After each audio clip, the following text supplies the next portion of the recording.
So this week I'm at the Open Source Software Summit in Denver.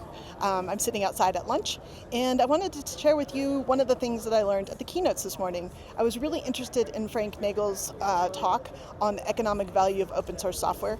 They applied real numbers and estimates to figuring out the true value of open source software, and it's in the trillions.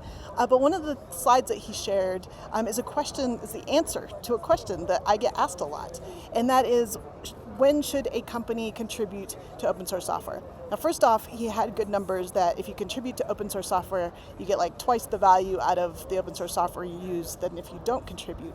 But he had like 5 specific times when companies really should participate. The first one was early or late in the tech lifecycle.